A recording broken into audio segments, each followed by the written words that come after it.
Bien, pues damos gracias a Dios por poder empezar esta clase y vamos a ver, como cada clase decimos, qué es lo que la Biblia enseña acerca de, hemos dicho, acerca de la salvación, acerca del Espíritu Santo, ¿verdad? Y acerca de Jesucristo. ¿Quién era Jesucristo? Bien, lo que la Biblia nos enseña, lo que nosotros creemos, porque así lo dice la palabra de Dios, acerca de Jesucristo, es que tuvo un nacimiento humano, que nació de una mujer, la Virgen María. Cuando los católicos dicen, es que ustedes no creen en María, es mentira, claro que creemos en la Virgen María, y era una mujer llena de gracia, lo dice la palabra, ¿verdad? Una sierva del Señor, consagrada su vida, ¿verdad?, al Señor, y obediente hasta arriesgar su vida, que fuese apedreada por quedar embarazada, cuando estaba comprometida ya, ¿verdad? Entonces, sí creemos en la Virgen María. Hablaremos de eso, ¿verdad? Hablaremos de eso en otro de los estudios, que ya seguramente este año no lo haremos. Bien. Entonces, la Biblia nos enseña que Jesucristo tuvo un nacimiento humano. ¿Por qué decimos todas estas cosas? Porque, como ya hemos explicado en los otros estudios, siempre hay gente que va deduciendo cosas, va hablando de tal, y entonces se van formando ideas y doctrinas que no tienen nada que ver con lo que enseña la Biblia. Y entonces, a lo largo de la historia de la Iglesia, pues han surgido pensamientos ya en el principio, cuando Juan escribe su Evangelio, San Juan escribe su Evangelio, ya había una doctrina que se llamaba gnóstico, ¿verdad?, que ellos enseñaban que Jesucristo era como un Dios menor, ¿verdad?, que quiso crear, como creó, ellos hablaban de un Dios principal, el jefe de todo, ¿verdad?, que creó, y luego como una serie de eones, como una cadena de eslabones, ¿verdad?, que también querían ser, eran como pequeños dioses después de él, ¿no? Y este último fue Jesús, Cristo, y fue el que creó la carne, la materia, ¿no? Porque ellos enseñaban que la materia no era buena, la materia es mala, la materia es pecaminosa, que lo que importa es el espíritu, ¿verdad? Bueno, eso es lo que enseñaban. Pero lo que enseña la Biblia no es eso. La Biblia enseña que Dios creó al ser humano, hombre y mujer, ¿verdad? Dice que hizo su cuerpo de barro y sopló espíritu de vida y fue un alma viviente. Cuerpo, espíritu y alma. ¿De acuerdo? Eso es lo que enseña la Biblia. Pero claro, la gente, bueno, ustedes lo saben también, hay así de sectas y de ideas doctrinales que no tienen que ver con la Biblia. Entonces, nosotros siempre basamos eso en la Biblia. Luego habían también otros que se llamaban docetas, que iban también en esa misma línea, ¿verdad? Y entonces ellos enseñaban que Dios no vino realmente en carne, sino que vino espiritualmente, que era un espíritu, no era realmente carne, porque la carne es mala, ¿verdad? Claro, que eso es un poquito también la idea que tiene la Iglesia Católica, por eso las flagelaciones y el castigar el cuerpo, porque la carne es mala, la carne es lo pecaminoso, ¿verdad? Y hay que machacarlo, y hay que herirlo, y hay que tal, porque eso es lo malo y hay que dominarlo, ¿verdad? Entonces, claro, pero físicamente, que cuando la Biblia habla de la carne, no habla no habla de la chicha, habla de la pecaminosidad de la humanidad. Carne se refiere a humanidad, está hablando de que somos humanos, ¿verdad? Y tenemos una libre albedrío con el que hacemos cosas que están fuera del lugar, que son pecados, ¿verdad? Entonces, pero no es la carne, o sea, esto no es el pecado está aquí y en el corazón, ¿me entienden? O sea, que si yo me corto un brazo, no soy menos pecador que uno que tenga los dos brazos. Si yo me corto las piernas y los dos brazos, tengo menos carne, no, el pecado está aquí. Por eso, aunque uno se vaya ahí al desierto, como se iban los eremitas y los ascetas y toda esa gente, ahí a vivir, ahí como tal, allí está el pecado. ¿Por qué? Porque lo llevamos dentro.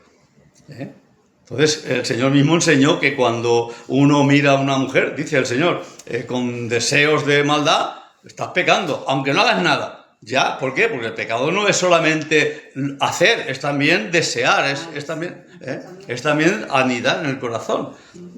Bien, entonces, claro, ¿por qué es importante entender lo que la Biblia enseña, que Jesucristo nació de una mujer que fue de carne y hueso. Y lo vamos a ver. ¿Por qué? Pues por esto, porque hay otras personas que enseñan otras cosas que no es lo que enseña la Biblia. Como yo digo siempre, revelaciones particulares.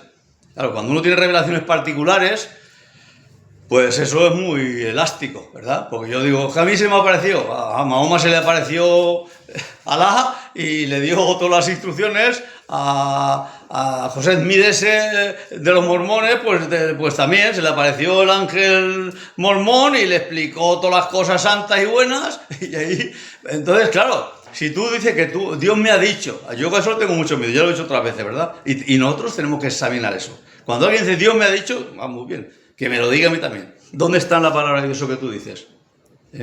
¿Realmente está en la palabra de Dios lo que tú estás diciendo? No es que Dios me lo ha dicho a mí, bueno, si Dios te lo ha dicho a ti, hazlo tú, ¿verdad? Sí, claro. Bueno, pues eso. Entonces, ¿por qué enseñamos esto? De que lo que enseña la Biblia acerca de Jesús, que Jesús nació de una virgen, nació como un ser humano normal. Él se encarnó. Era Dios, pero se encarnó. Ahí también tendríamos un problema para explicar todo eso, pero no tenemos que meternos en esos problemas, porque como hemos dicho otras veces, hay cosas que son de Dios y hay cosas que nosotros entenderemos. Es aquello que os expliqué, que yo leía en un libro, ¿verdad?, de ese rayito de luz que viene y tú ves un poco de luz, ves un poco de luz, pero si tú miras al sol directamente por ese agujerito, te quedas ciego, no ves nada, y eso es Dios.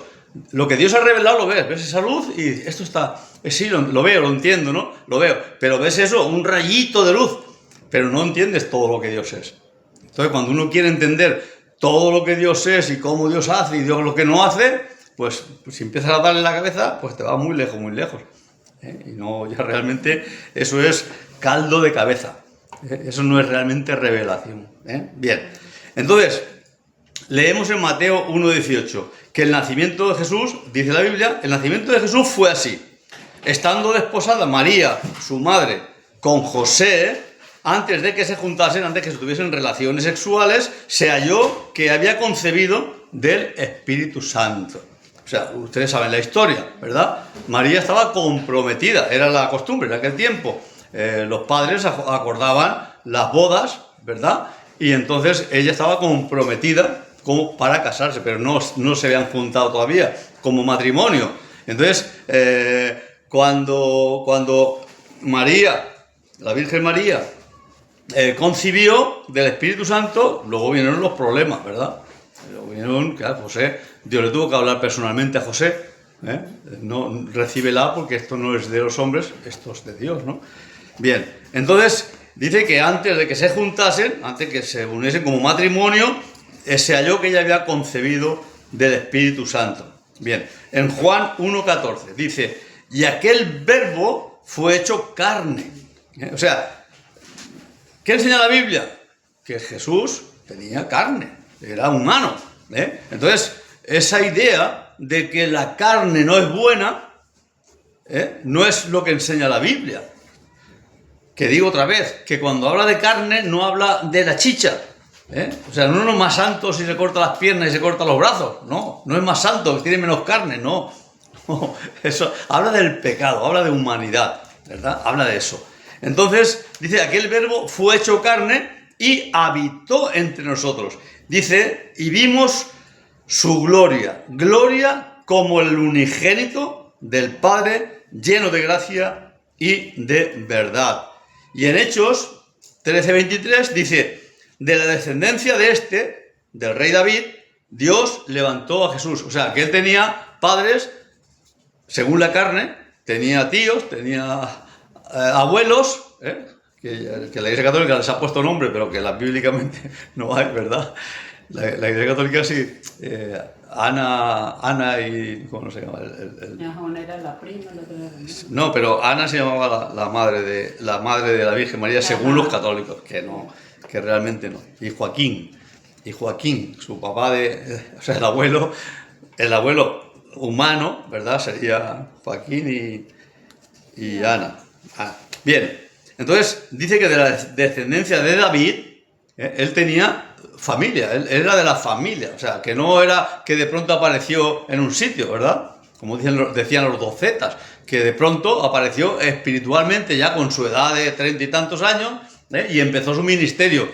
Y bueno, ellos lo explicaban, parece de risa, pero así lo explicaban, ¿verdad? Que cuando vinieron a aprenderle, cuando ya terminó su ministerio, se tenía que ir al cielo, volver al cielo, el espíritu, pues vinieron a aprenderle y entonces él desapareció. ¿Y a quién cogieron? Fue a uno que estaba por ahí y ya se lo crucificaron. Bueno, pues así lo explicaban, ¿verdad? Pero que él era espíritu, que no era realmente de carne, ¿vale? Bien, entonces él tenía una familia. Y es más, la Biblia nos dice, ¿recordáis aquel pasaje en que la familia de Jesús, también incluso la Virgen María y los hermanos y las hermanas de Jesús fueron a buscarle a donde estaba predicando porque ellos decían que se había vuelto loco? Los hermanos decían que se había vuelto loco. Y entonces uno entra ahí, estaba todo lleno de gente, aquel lugar, y entra y le dice, oye, que en la puerta ahí fuera está tu madre y tus hermanos. O sea, tenía su familia, ¿vale?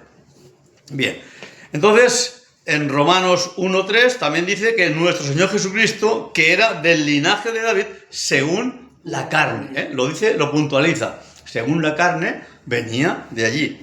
Entonces, al nacer de una mujer, Jesucristo se sujetó a todas las condiciones y limitaciones de una vida humana y de un cuerpo humano. O sea, Él fue como cualquiera de nosotros. Él fue, dice la Biblia, el segundo Adán.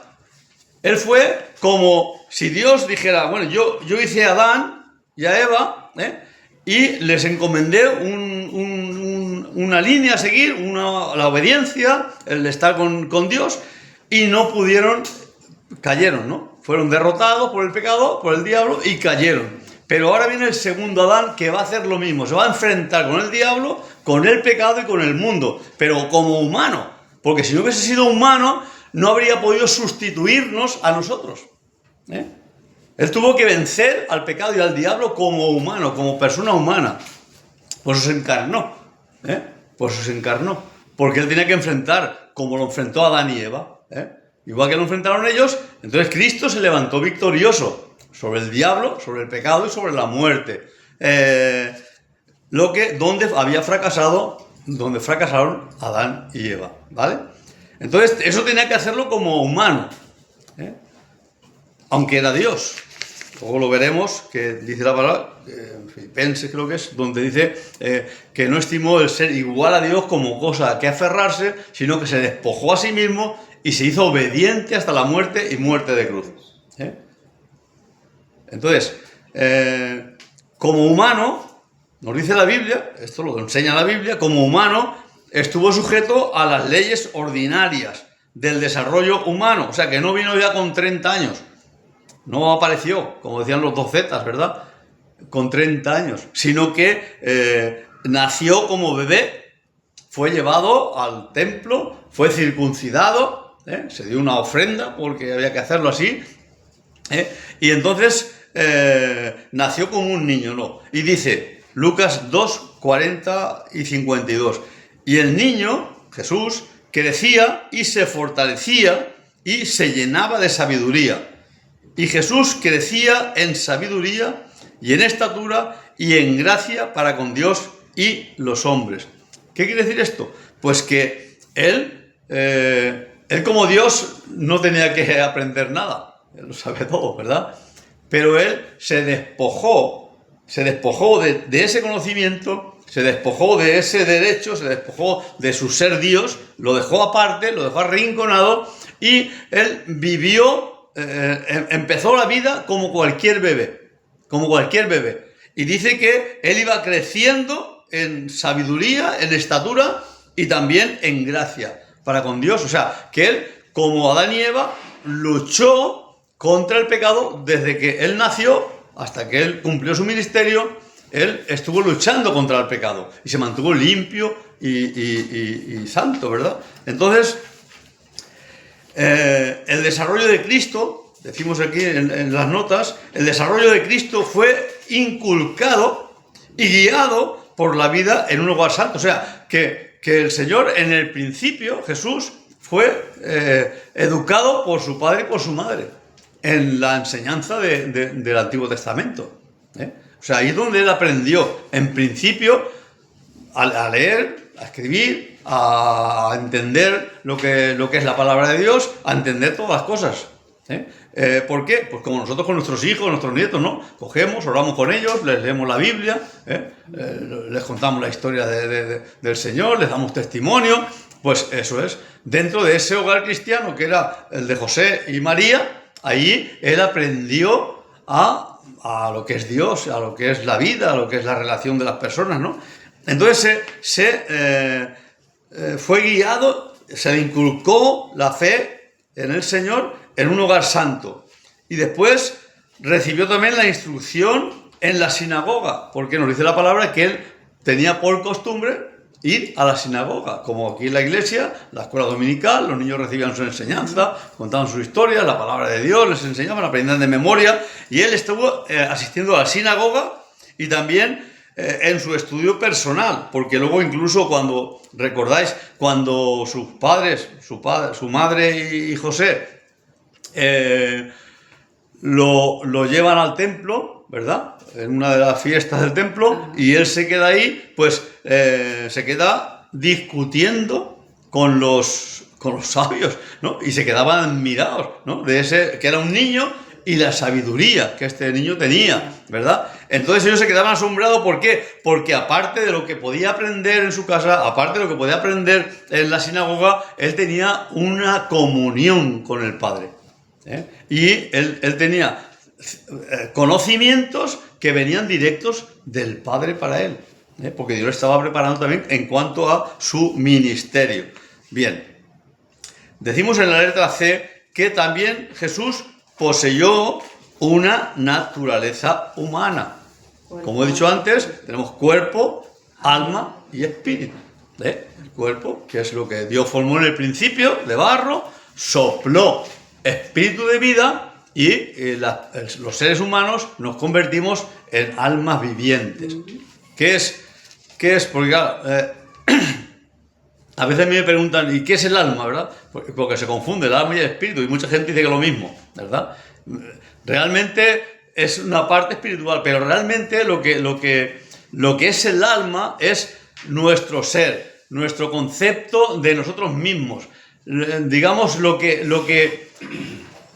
es el lugar central donde se junta lo que es la humanidad, nuestra carne, lo que llamamos carne, ¿verdad?, con el espíritu. Ahí está. Por eso hay una lucha entre esa parte carnal, y el espíritu. Eso lo enseña la palabra, ¿no? Hay una lucha. Y entonces, por eso el rey David dice: ¿por qué te abates, alma mía? Dentro de mí espera en Dios, porque aún he de alabarle. ¿Qué estamos viendo en esa frase? Estamos viendo que hay una parte de la persona que está abatida.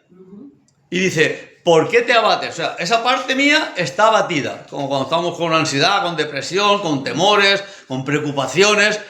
¿Por qué te abates, alma mía? O sea, esa parte espiritual está hablándole a ese sentimiento que se está dejando rendir, que se está dejando tal, ¿no? ¿Por qué te abates? Espera en Dios. Espera en Dios, ¿no? O sea, la humanidad nuestra se debilita, se va escurriendo, ¿verdad? Y lo que es la parte espiritual, esa alma, que es nuestro yo, le dice: y eso nos ocurre a nosotros también, a mí y a vosotros también, ¿verdad? Que hay momentos en que uno está y uno dice: yo no voy a aceptar esto, yo me voy a levantar, yo voy a hacer... ¿Qué está pasando exactamente eso? Que una parte nuestra que quiere como rendirse, que está como acobardada, que está como con temor, que está como con ansiedad, ¿verdad? Y uno dice: no, yo no me conformo a eso, ¿no? Yo recuerdo, yo pasé un año de depresión y yo decía: pues aunque reviente, tú vas ahí para arriba. Aunque reviente. Y a día que me sentía horrible, ¿no? Pero mi parte espiritual, ¿verdad?, me decía a mí mismo: tú para arriba. Porque claro, tenía esa cama, no habla con nadie, no salía a ningún lado, y yo: no, pues tú vas a reventar, pero tú vas a salir, ¿verdad? ¿Y por qué? Pues es eso, lo que el rey David decía: ¿por qué te abates, alma mía? No, levántate, espera en Dios, Y ahí eso nos muestra que hay esa lucha, ¿verdad? Entonces, Jesús, ahora volvemos otra vez a Jesús, Jesús tenía una naturaleza humana, espíritu, cuerpo y alma, ¿verdad? Dice Juan 1,14, y aquel verbo fue hecho carne. ¿Qué es el verbo? El verbo es la palabra de Dios. La palabra de Dios. Y la palabra de Dios que era Cristo, ¿verdad? Cristo es la palabra de Dios, se llama el verbo. Es esa parte que Dios expresa y donde ocurren las cosas, ¿no? Cuando dice en el Génesis, y Dios dijo, hágase la luz, y se hizo la luz. Por eso dice luego la Biblia, el Nuevo Testamento explica que Jesucristo es el principio de todo, porque es el verbo.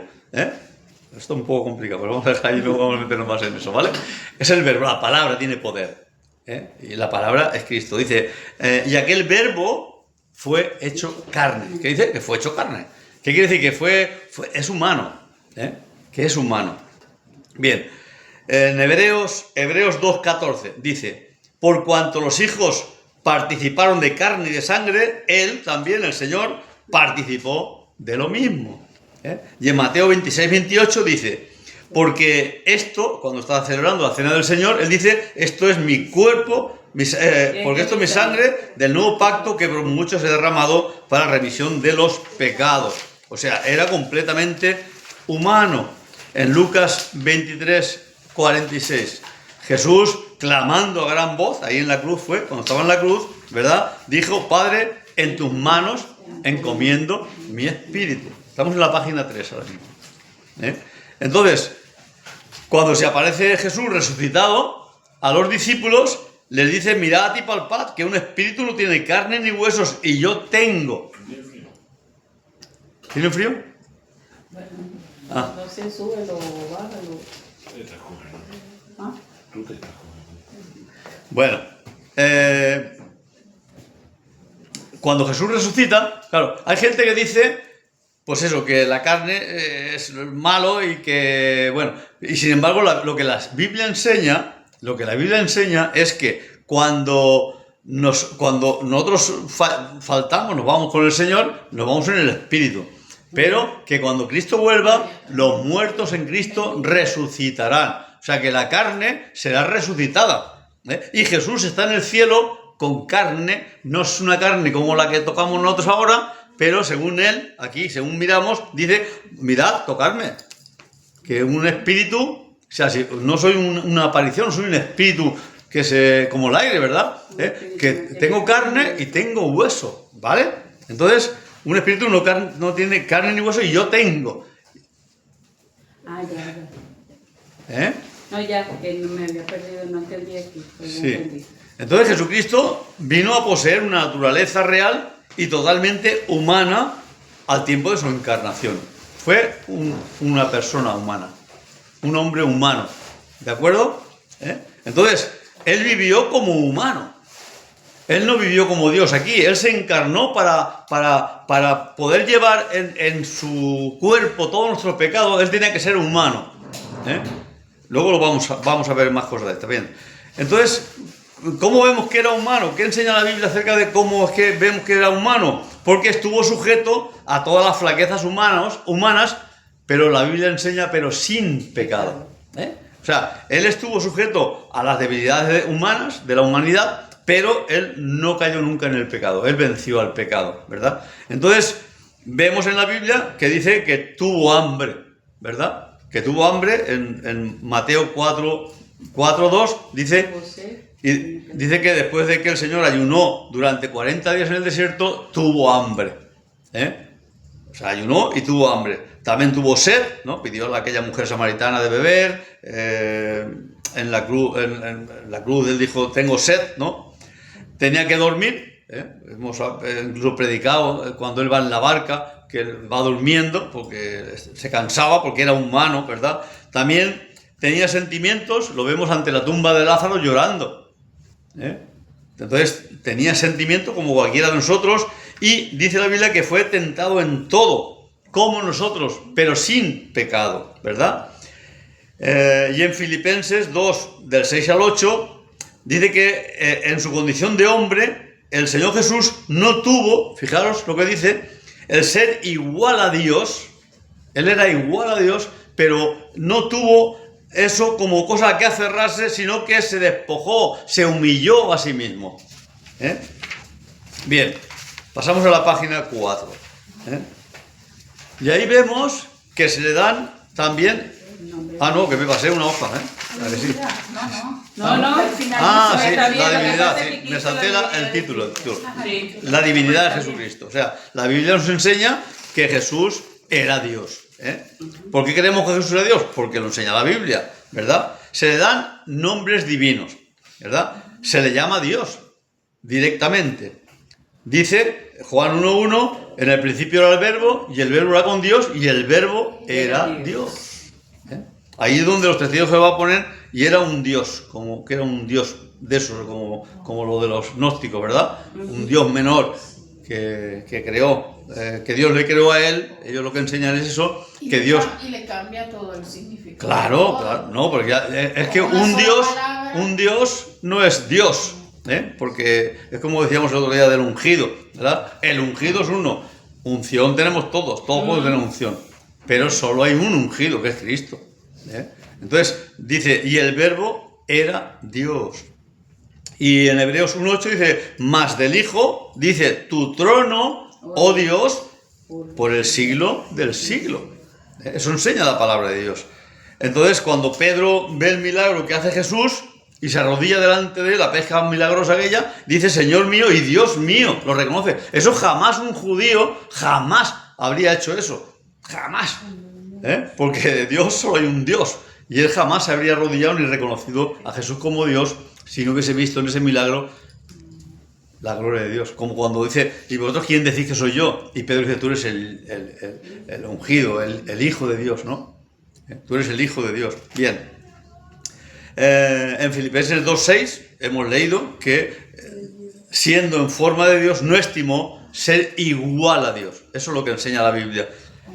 Ya recordáis que la otra vez también nos metimos un poco con el Espíritu Santo en el berenjenal ese de la Trinidad, que eso es muy difícil de explicar. No, difícil no. Si lo quieres entender es fácil. Si no lo quieres entender o te cuesta o tú quieres darle a la cabeza, es difícil. Porque ¿cómo vamos a pensar en tres personas y un solo Dios?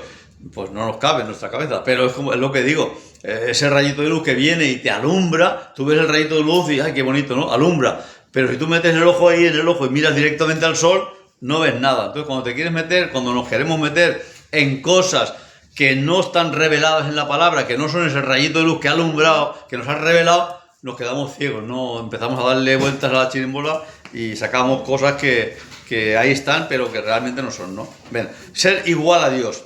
En Romanos 9:5 dice Cristo, el cual es Dios sobre todas las cosas. O sea, está claro que la Biblia dice que es Dios.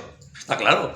¿Por qué algunos no lo creen? ¿O por qué algunos le cambian, como decía Carmen, el significado de un Dios? ¿Por qué? Pues porque se han planteado el problema, ese problema de la Trinidad, ¿verdad?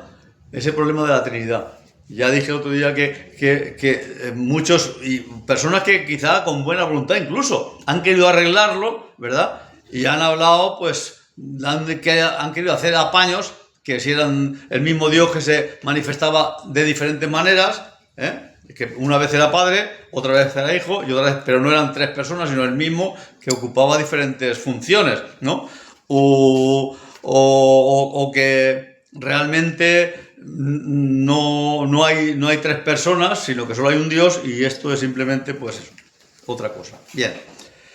Entonces la Biblia dice claramente Cristo, Romanos 9:5, Cristo, el cual es Dios sobre todas las cosas. Y en Tito 2:13 dice nuestro gran Dios y Salvador Jesucristo.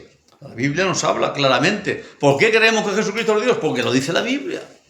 Nosotros se nos llama el pueblo del libro. ¿Por qué? Porque nos creemos lo que dice la Biblia. Y no nos creemos lo que no dice la Biblia. Si uno dice, Dios me ha dicho a mí, pues muy bien para ti, pues guárdatelo para ti, ¿verdad? Entonces, luego en Juan 5:20 dice su Hijo Jesucristo, este es el verdadero Dios. Entonces se le llama también Hijo de Dios. Y este título que se atribuye a Jesús es más que simplemente Hijo de Dios, porque todos somos hijos de Dios. Pero cuando Jesús dice que Él es el Hijo de Dios, Los judíos sí entendieron lo que estaba diciendo, que Él era Dios. Lo vamos a ver ahora, ¿no? Se hacía igual a Dios. Mirad, pasad la página, en la página 5, en Juan 5:18. Los judíos, dice que procuraban matarle porque decía que Dios era su Padre, haciéndose igual a Dios. O sea, ellos entendieron que cuando Jesús dice, mi Padre, Dios, se está diciendo que Él es Dios. Mi Padre, que Él es Dios. El Padre y yo uno somos, dijo a sus discípulos. El Padre y yo uno somos. Así pues, ese título, Hijo de Dios, tiene unas connotaciones mucho más allá de todos somos hijos de Dios. Bien.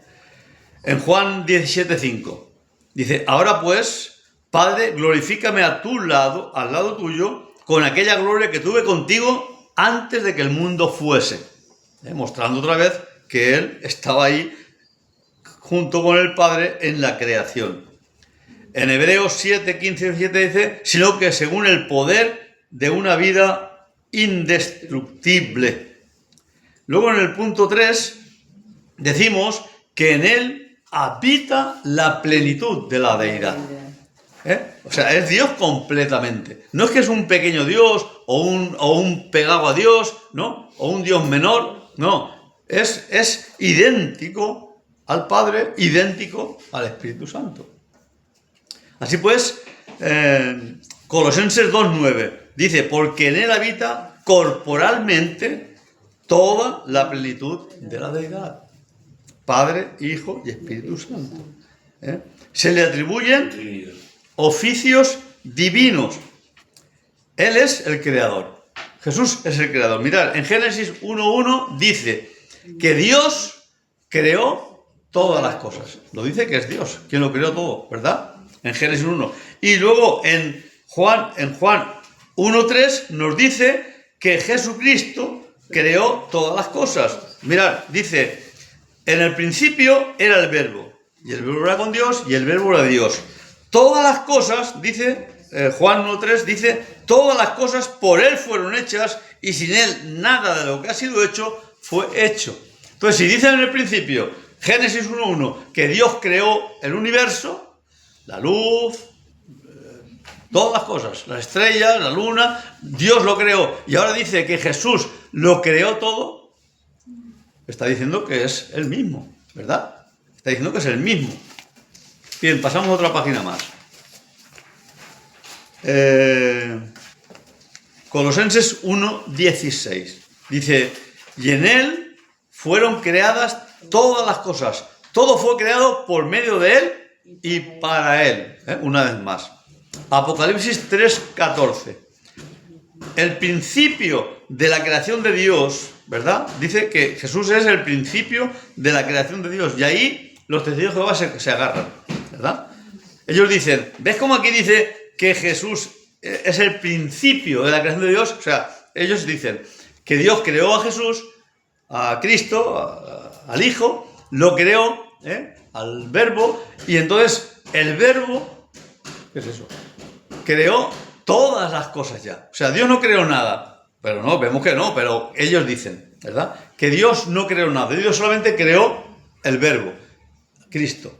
Y que Cristo creó todas las cosas ya. O sea, que Él es, por eso dicen, el principio de la creación de Dios. Pero lo que está hablando aquí la Biblia, lo que significa realmente es que de donde surgió todo, es lo que hemos leído en otros versículos.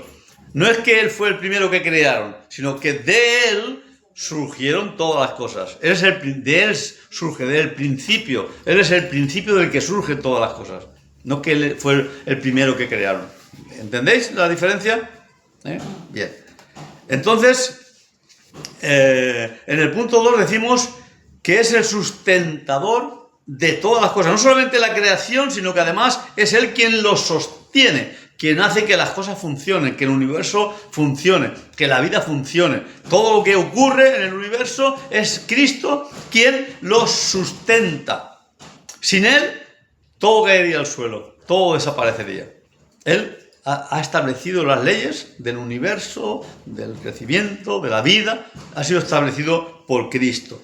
Entonces, Colosenses 1:17 dice, todas las cosas en Él subsisten. Existen porque Él les da existencia. ¿De acuerdo? Luego, en Hebreos 1:3, dice, el cual, Cristo, quien sustenta todas las cosas con la palabra de su poder. Y luego en el punto 3, puede, como Dios que es, perdonar los pecados. ¿Verdad? Cuando Él, recordáis aquel pasaje en el que 4 amigos van a llevar a un paralítico y se lo bajan por encima del techo y le dice, hijo, tu fe te salva, tus pecados te son perdonados. Y entonces los que hay ahí, los fariseos, los escribas, claro, dicen, pero ¿cómo se atreve este a decir tus pecados te son perdonados? Si solo Dios puede perdonar pecados. ¿Y qué hace Jesús? Si recordáis el pasaje, ¿qué hace Jesús? Para demostrarles que tiene poder para perdonar pecados, o sea, que es Dios, le dice al paralítico, levántate y anda. Para que vean. Porque dice, ¿el qué es más difícil? Decirle, tus pecados te son perdonados o levántate y anda. Bueno, uno puede decir lo que se le ocurra, ¿verdad? No pasa nada, no se ve nada, pues vale. Pero decirle tal... Entonces, para que ellos entendieran que es Dios, porque ellos dicen, ¿quién puede perdonar pecados? Solo Dios puede perdonar pecados. Y entonces Jesús dice, pues para que veáis que tengo poder para perdonar pecados, que soy Dios, levántate y anda. Para que todos crean. No creyeron, claro. Pero lo hizo para demostrarles que Él era Dios, que tenía el poder para perdonar los pecados. ¿Vale? Bien. Luego en Lucas 7:48, cuando aquella mujer ramera que viene y le lava los pies a Jesús y llora sobre sus pies y tal, ¿verdad? Que le dice, pues, que le había amado más que aquel Simón fariseo, ¿verdad? Y le dice, tus pecados te son perdonados. Aquel se queda pasmado también, pero el Señor le perdona los pecados. Y le dice, vete para allá, ¿no? Ya está. Entonces, también le perdona a esa mujer. Entonces, ¿esto qué quiere decir? Los judíos lo tienen bien claro, ¿verdad? Solo Dios puede perdonar pecados. Solo Dios. Solo a Dios se puede hacer sacrificios. Ellos entendían en el Antiguo Testamento, para que los pecados fuesen perdonados, había que sacrificar a Dios. Era dirigirse a Dios, clamar a Dios, buscar a Dios, ¿no? Y cuando Jesús se atreve a perdonar pecados, está diciendo que yo soy Dios. Entonces, en el punto 4, decimos que Dios tiene poder para resucitar a los muertos, para dar vida. Para dar vida. Entonces, dice en Juan 6, y yo le resucitaré en el día postrero. Pasamos a la página 7, y ahí en Juan 11:25 dice Jesús, yo soy la resurrección y la vida. El que cree en mí, aunque esté muerto, vivirá. Tiene poder para dar vida. Bien, la letra F, decimos que Jesucristo, además, posee atributos divinos. ¿Por qué creemos que Jesucristo es Dios? Porque lo enseña la Biblia. Por todas estas cosas. Una directamente dice que es Dios. Otra tiene atributos divinos. Otra nos explica que donde dice el Antiguo Testamento que Dios hizo, Jesús dice que fue el que lo hizo. Cristo, el que lo hizo. Bien, entonces Jesús posee atributos divinos. Uno de ellos es la inmutabilidad. ¿Qué significa esto? Que no puede cambiar, que es el mismo. Que no crece, ni encoge, ni tiene más poder, y menos, no brilla más, ni brilla menos, siempre completo. ¿De acuerdo? Dice Hebreos 13:8. Jesucristo es el mismo, ayer, hoy y por los siglos. Es inmutable. ¿Y quién es inmutable? Todo cambia en la vida. Uno nace, crece, el universo se expande, todo. Hoy salen flores, mañana viene lloviendo, hoy estamos vivos, mañana nos morimos, todo cambia. El único inmutable es Dios, es el que no cambia, ¿vale? Y entonces, como Jesús es inmutable, quiere decir que Dios también, ¿no? También dice, la Biblia enseña que Jesús es omnipotente. Dice en Mateo 28:18, toda potestad me es dada en el cielo y en la tierra. O sea, tengo todo el poder en el cielo o en la tierra. Luego en Apocalipsis 1:8 dice, yo soy el alfa y la omega. Yo soy el principio y el fin. Y dice, y el todopoderoso. Entonces, ¿qué está diciendo también aquí? Que donde todo empezó, ¿verdad? Todo, Él es donde todo empezó. Es el principio de todo lo que hay, lo podemos ver en el universo. Luego dice también que es omnisciente. ¿Eso qué quiere decir? Que lo sabe todo, que lo ve todo, ¿verdad? Dice Juan 16:30, ahora entendemos que tú sabes todas las cosas. En Juan 2:24 también dice que Jesús conocía a todos y sabía lo que hay en el corazón de cada persona. Mateo 22:8 dice, Jesús conocía los pensamientos que hay dentro del ser humano, de los fariseos y de todos, ¿no? En Colosenses 2:3 dice que Cristo, en quien estaban escondidos todos los tesoros de la sabiduría y del conocimiento. Perdón, pastor, ¿usted dijo Mateo o Marcos? Mateo, Colosenses 2:3. ¿El anterior? Sí, El anterior Marcos. Marcos. El primero Marcos, que Jesús conocía los pensamientos de los fariseos. Colosenses 2:3, que Cristo, en él estaban todos los tesoros de la sabiduría y el conocimiento. Y en Mateo 24, ¿verdad? Jesús, además, actúa como sabiendo todas las cosas y profetiza que el templo iba a ser destruido, el templo de Jerusalén. También posee el atributo divino de la omnipresencia. Eso quiere decir que está en todas partes a la vez. Que está en todas partes a la vez. En Mateo 18:20 dice, donde están 2 o 3 en mi nombre, allí estoy yo. En África, en China, en Japón, en un cohete que va a la luna, en cualquier lugar. ¿Qué quiere decir? Que está en todas partes, ¿de acuerdo? Que eso también habría que matizarlo. Dios está en todas partes, pero realmente lo que entendemos, o se entiende más bien, es que todas las cosas están delante de Él. Porque, claro, los comunistas y gente que se burla de Dios dice, pues ahora cojo y doy un martillazo a esta piedra, le estoy golpeando a Dios. No, no. Más bien que Dios está en esa piedra, es que todas las cosas están delante de Él, todo está delante de Él. Bien. La omnipresencia. Entonces, dice también Mateo 28:20, yo estoy con vosotros todos los días hasta el fin del mundo. En Efesios 1:23 dice que la plenitud de aquel que todo lo llena en todos. Y a pesar de que Jesucristo es totalmente Dios en su condición de hombre, se hizo dependiente de Dios Padre y se humilló hasta lo sumo. Y nos enseña ese versículo, dice, por lo que padeció, aprendió la obediencia al Padre. O sea, él no estaba sometido al Padre en el universo, en la creación, eran iguales, Dios. Los dos eran Dios igual que el Espíritu Santo, ¿no? Pero cuando Él se encarnó, Él se sometió. Y dice la palabra, por lo que padeció, aprendió la obediencia. Él no sabía lo que era obedecer. Pero Él sí, en su carne, se sometió a Dios. No actuó. Cuando van a prenderle, por ejemplo, y van a prender en el huerto de Getsemaní, y Pedro saca la espada y le pega un viaje a aquel Marcos y le corta la oreja, ¿verdad? Pues Jesús dice, guarda tu espada, que el que hierro mata, hierro muere. Tú te piensas, dice, que si yo quisiera ahora no oraría y vendría una legión de ángeles a defenderme.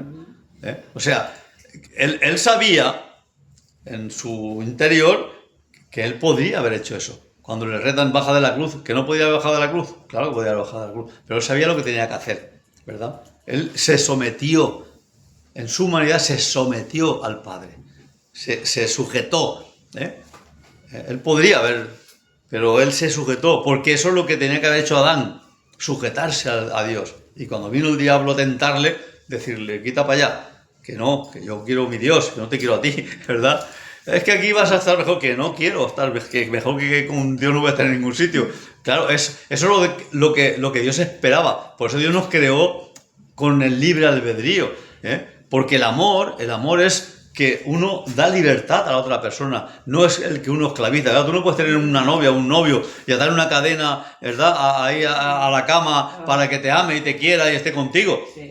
no puedes hacerlo, o te quiere o no te quiere, y si no te quiere, Dios no quiere tener eso, ¿verdad? Dios podía haber creado seres que bueno, pues si hacen la lobotomía, se llama eso, ¿no? Que le tocan el cerebro y se quedan como zombies, que van para acá, van para allá, y hacen... Dios podía haber creado eso, pero Dios no quiere eso. No. Dios te quiere a ti, Dios Pero quiere a es que mí. yo digo que si en el aspecto eso de pareja, como usted dice, que el novio y el novio, si hay un amor o existe un amor, uno no puede ser dependiente ni codependiente de esa persona. No, Porque ahí es donde hay inseguridad, celo, todas esas cosas y no debería ser. claro. Bueno, para Sí, bueno. a mi concepto. No, pero que el ejemplo que yo quería poner es que Dios nos ha creado con libertad, Adán y Eva los creó con libertad, Exacto. porque la respuesta que Dios espera es una respuesta de amor, de cariño, de que yo quiero estar con Dios. Ajá. No es que, pues este me ofrece más, este es más guapo, este chico o esta chica, me voy con este. Pues no, si tú amas a esta persona, tú no te vas con aquella, ¿no? Exacto. Entonces, lo que Dios espera es eso, Eso. es el amor, es la gratitud, es el que tú estés bien con Dios. Eso, Dios es un Dios celoso, eso es. Entonces, Cristo dice que por lo que padeció, aprendió la obediencia, en eso. O sea, lo que tenía que haber hecho Adán y Eva, no lo hizo. Por eso dice la Biblia que Jesús es el segundo Adán. Es el segundo Adán, el que sí cumplió lo que Dios espera. Que por amor entregó su vida, por amor sufrió. La culpa de Dios. ¿Qué dice? ¿Que la culpa es de Dios? De Eva. Ah, de Eva, pues sí, hombre, de Eva. Eva y Adán, Adán no estaba tonto, Adán era un ser muy inteligente y muy preparado y sabía bien lo que tenía que hacer. Y si él dijo de comer también es no porque le engañó a Eva, es porque quiso comer. Exacto. Así que no culpemos a Eva, que no es cierto. Eso es una falacia, una mentira inventada por los varones machistas. Machista. ¿Eh? Exactamente. Eso no es así, ni mucho menos. Ni mucho menos. No. Eso, si algún día entramos en ese tema ya hablaremos. Bueno, ahora vamos a dejarlo porque vamos aquí, ¿vale? Algún día hablaremos de la cabeza del varón y todas esas cosas. Venga, seguimos para adelante. Bien. La Biblia, definición bíblica de la muerte de Cristo. ¿Qué es lo que ocurrió cuando Cristo murió? Que no sé si lo vamos a dejar aquí porque ya estamos ya... ¿Seguimos un pelín más o lo dejamos para la próxima semana esta parte? ¿Cuál parte? Para la próxima semana, ¿no? Vale. Que vamos mucho. Bueno, pues lo dejamos.